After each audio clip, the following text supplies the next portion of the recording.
Ron Murray, Mr. High School Holler. You know what I'm talking about with David Bell. Welcome to North Crowley High School. Thanks for joining us for our Media Day.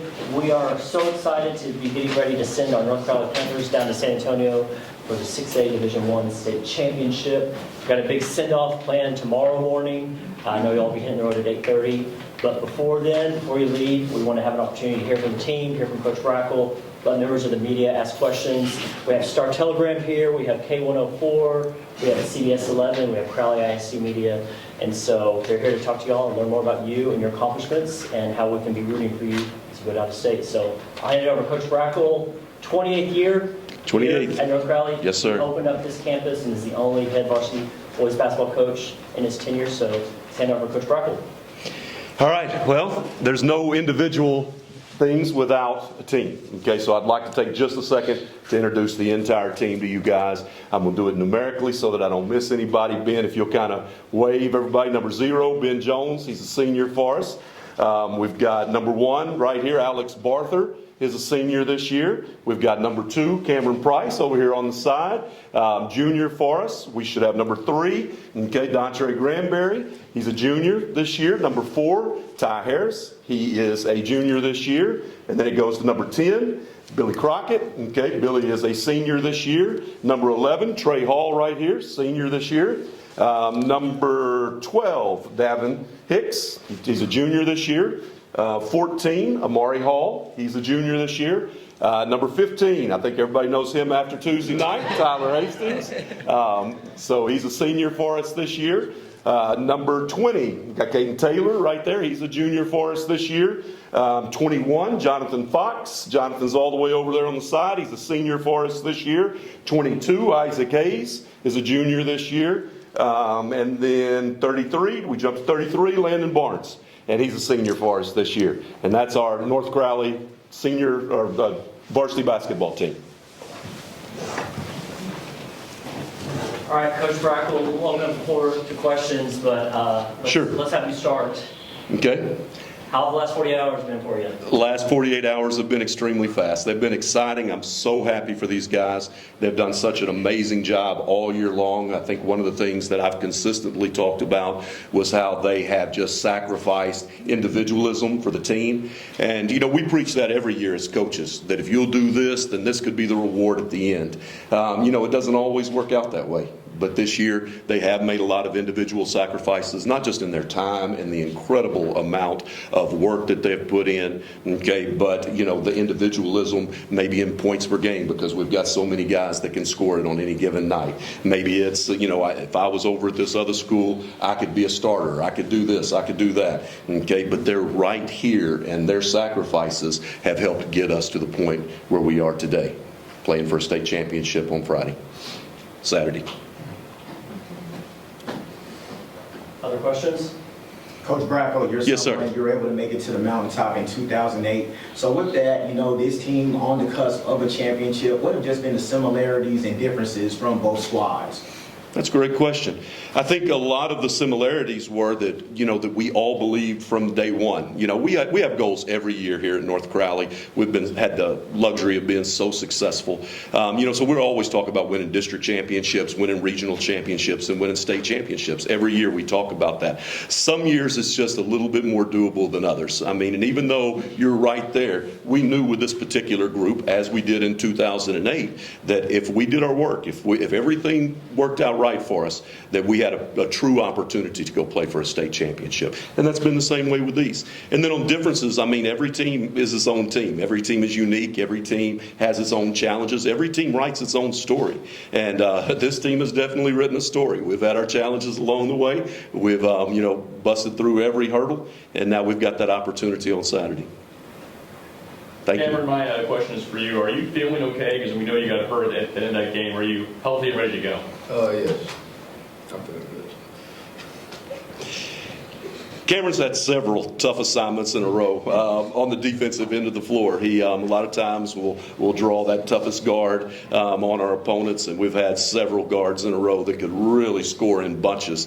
And so, yeah, we're going to get him hydrated right, and we're going to make sure that he's good to go for Saturday. All right, Coach, on Saturday you take on San Antonio Brennan, pretty much a home game for them at the Alamodome. What do you just see on that team? Just how do you get ready for your team as they get ready for that atmosphere? Well, I mean, we were watching video before, we even made it back to the bus on Tuesday. So they're really good. They're good. They've got a lot of size. They've got a 35-3 or something record. They've played a national schedule, and you're going down there into their town. But, this year, this team has accepted all challenges along the way. And this is another challenge, and it's a big challenge. But we'll be up for the task. Coach, I wanted to ask specifically about their size. As you know, they have a seven-footer. How do you attack that? What's your message as a coach in order for your players to accept that assignment well? I think one of the things that we've all felt about this team since day one is we can be very versatile, with playing with size, or we can use our strengths against other teams' strengths. And so one thing that I know that we're going to do, we're going to want to stretch the floor. We're going to want to pull those big guys away from the basket, especially the 7-footer. But, it's not just him. There's, multiple guys with size on their team. And that's one of the things about our offense, running, a 5-out offense to where we're really pulling guys out of the paint anyway. But it's not just that. It's the ability for Trey and Landon and those guys that play on the interior for us, or interior positions, to be able to step out and hit perimeter shots. Trey and Alex, y'all are seniors on the team. So with this, just talk about the senior group and what this can mean for your class if y'all can come back home with a state championship. I feel like our senior class, obviously we have a really good class. We wouldn't be here without it. But this could be really big for us, just going on to that next level. And we have a chance to prove that we can play on the next level, I feel like. No, I'll go with that, yeah. I go with that. A man of many words. Isaac, can you talk about the crowd that you saw at the Wilk on Tuesday night? The adults and also the students. What was that like? The crowd, it was a great atmosphere. Our football team showed up for us. They were deep, and it was just a great environment to play in. Tommy, I wanted to ask about Mr. Shelton and kind of what he's meant to the identity of your program over the last 3 decades or so. It seems like he's at every game trying to get the crowd going. Yeah, George is great. The whole Shelton family is great. They mean so much to me. I grew up, in this profession with the Sheltons, and so I've remained close with them all along. I was at Crowley High School when I first met the Shelton family, and then when the doors opened here, their youngest son, Trent, came over with me and played for me for 3 years. So George means the world to me. He's not just a great cheerleader. He's not just, a great fan. He's a great person. He's a great man. And his whole family have meant so much to not only me, but when it means a lot to me, and having been here all 28 years, it means a lot to the program, the support that family's given us. Question for Cameron and Isaac, of course. Y'all going to be coming back next year. We saw the phenomenal game between you all and Duncanville. So how does it feel that y'all going to be able to take on them in the district the next coming year? Of course, that was a good game, and the rivalry, just begun. So, we got to see them next year. They got to see us too, so it's going to be a good game. Seeing them next year, we know what the atmosphere could be like. We'll just have to build off what we did this year, trust our work, and just be prepared next year. Isaac, whether you're scoring or playmaking, the tempo of this offense starts with you. What are your individual goals for Saturday? My individual goals for Saturday,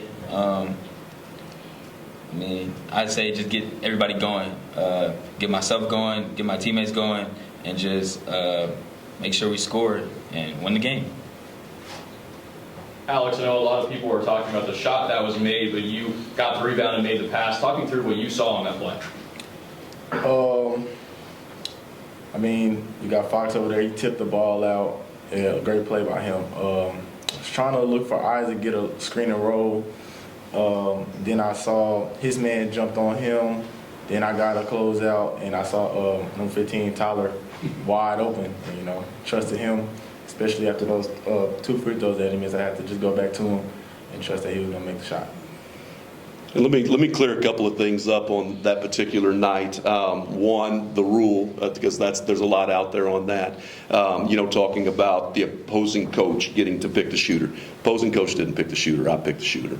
Okay, and I picked the shooter because that young man's in the gym all the time, and you watch his demeanor, you watch just the work that he puts in. Now, we had to pick a shooter that was on the bench, and not many guys had played in the second half, so somebody was going to come in relatively cold. But we all have a lot of faith in Tyler and his ability to shoot the basketball. You watch our practices, and on any given day, I mean, these guys, and we change up our blue team and our gray team all the time, so they all play, with each other. But regardless of what team he's on, the point guards are finding him and seeking him out and putting him in the opportunity to hit big shots. So what everybody else saw on Tuesday night, we see on a pretty regular basis. So, Coach, you called a timeout after that first shot. No, he called the timeout. Okay. He wanted to put a little extra pressure on Tyler. So what did you say to Tyler and the team? We didn't say anything necessarily to Tyler and the team. Well, we want to talk about scenarios. Because, if he hits the shot, we're going to be down one. Here's what we're going to do. If he misses the shot, of course, we're going to try to offensive rebound, attack the rim, just play off of the rebound. So ours was more scenario-based. Thanks for that clarity, Coach. And also, just, of course, during that game, a little controversy from some people, the rushing of the court. So just your thoughts about that and just how you saw it from your angle and just, the referees and that dynamic. Yeah, so that's always a challenge when you get near the end of the game, and I can tell you this, that basically everybody in the gym thought the game was over. And as far as when the fans started coming onto the court, normally there's not much controversy in that. I talked with the Fort Worth chapter, a guy named Kevin Smotherman.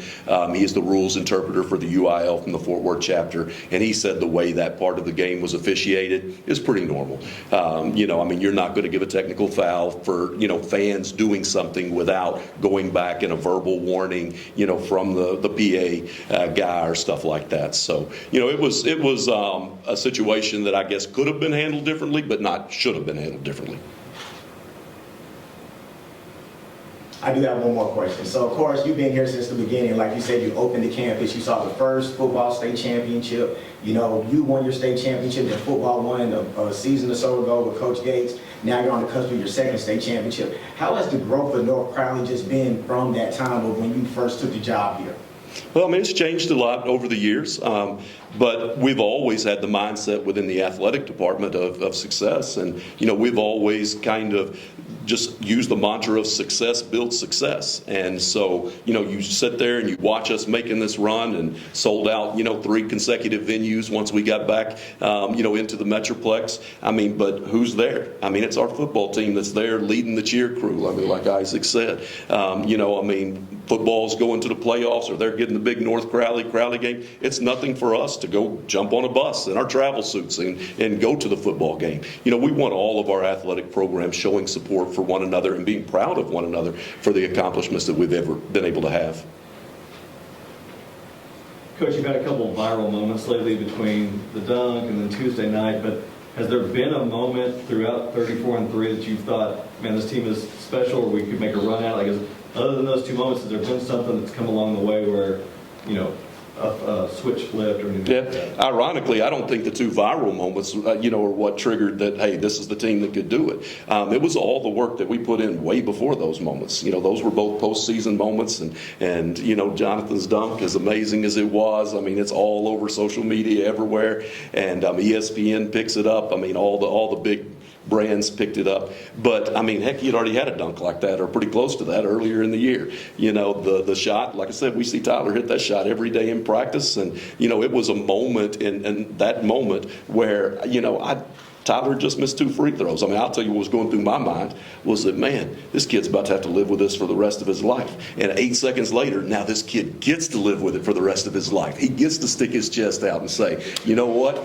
we went to that state championship game where, hey, we'll be positive. We won that state championship, and I got us there. I helped get us there. So, there's been a lot of moments along the way. But I think if we had to pinpoint one for me in particular, it was going out to South Carolina. We went out and we played 3 nationally ranked teams that were the best teams in their state. I think Wisconsin Lutheran, who we lost to on a shot at the buzzer, really outplayed them for a biggest chunk of that game. I mean, they're ranked number 7 in the nation. I mean, last I saw, we're at 13. When you get out of the area, you give yourselves an opportunity to just compete against some of the best in the country, not just the best in the area.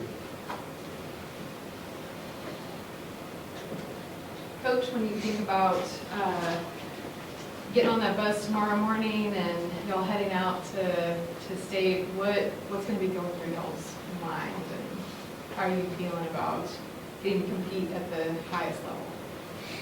Any of you guys want to roll with that one?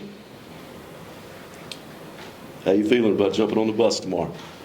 I feel like it's kind of unbelievable, but it's not. I feel like it's something that only so many people get to do in a lifetime. We're blessed. I don't think anybody in here has made it past a second, third round, except Coach Brack. So, we're blessed to be in this position. This is a position that we can all put ourselves in for the betterment of our life, future, and it's just a great opportunity that we put ourselves in. What are you, juniors? You want to jump in there? Well, how we feeling hopping on the bus? Yeah. It's only one thing on my mind, coming back and winning. All this cool, but if we don't win, none of this really matters. So it's the only thing on my mind, win the game. And for me, I'm just super excited for them. Like we said, in 2008, I had the opportunity to do this with a special group of guys. And, we've had so many special groups since then. You got to be good. You got to be lucky. The ball's got to bounce the right way. You got to have, the ball get tipped out and hit a 3 somewhere along the way, to win a game. Those things happen. But I'm excited for them because I don't think that they realize exactly what it's going to be like until you've experienced it. And if we're lucky enough to play well for 32 minutes and go pull this thing off and come home with a state championship, there's nothing more gratifying after all the work that you've put in. Than somebody draping a gold medal on your neck and telling you you're the best. Let's go down the table. What hype song do you have in your ears to get you ready to debate? Anything by No Cap. Okay. I Hate Young Boy by NBA Young Boy. I got Role Models by J. Cole. We were just talking about this in the group chat. We were talking about Finito by Chief Keef. Coach Rackle? I don't have a hype song. I'll tell you my hype song. I'm going to start to my right, the left on the whiteboard, Chris Hastings, Gabe Russell, who played for me. We've had about 11 guys over the years come back and coach on my staff that actually played here. Another area that I'm just so extremely proud of. Cornell Jones played for me, Ethan Anderson, and Nathan Purvis. They're my hype music in my ear every game.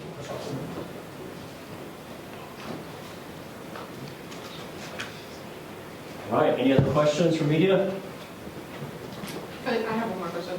Sure. Can you tell us about this team, like who they are, the heart that they brought, just tell us a little about these guys. So, I think this is a group of guys that really had to come together. I don't think it was something that was naturally done. It's a group of guys that does have some people that have transferred into the school for over the last couple years. And then on the other end of it, you've got, Isaac Hayes sitting here to my right, who, I still remember him when his oldest brother was playing games and I couldn't keep him off the floor. And I joke all the time with people that I think he shot like 95% from the field in times that he wasn't supposed to be on the floor. But he was, as big as this table, as tall as this table, just running around, just jacking up shots every time you turned around. So, you've got a wide range of guys that are here. But every team has to find a way to come together. Every team has to find that point to where they understand how to get along in the locker room, but they also understand how to get along on the court. And these guys right here, and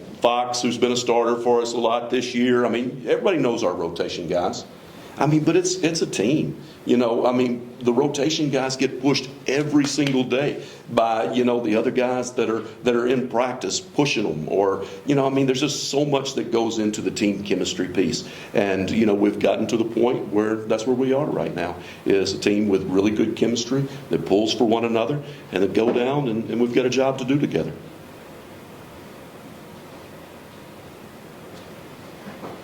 All right. Hours away from y'all having to hit the road, so we want to wrap up. Thank you, members of the media, for being here. Thank you, coaches, players. We know it's a busy time, so I appreciate y'all taking time for us. I know y'all have to head to the gym for some practice. Yep. Y'all get any shots at that? Any instructions for that, Coach? Sure. No, I mean, feel free to hang around. We can't officially start practice for about another 50 minutes. But what we're going to do now is we're going to transition into the gym. We're going to get some individual shots and different things of all the guys to make sure that if there's any social media stuff or anything that we need or the district needs after our state championship, of course, you know, then we're going to have all that readily available. So that's where we're going to transition to now. Appreciate everybody being here today. We've got refreshments next door, drinks, snacks. You know, help yourself to anything that we've got over there for you guys. And definitely appreciate y'all being here. All right. Good job. Thanks, guys.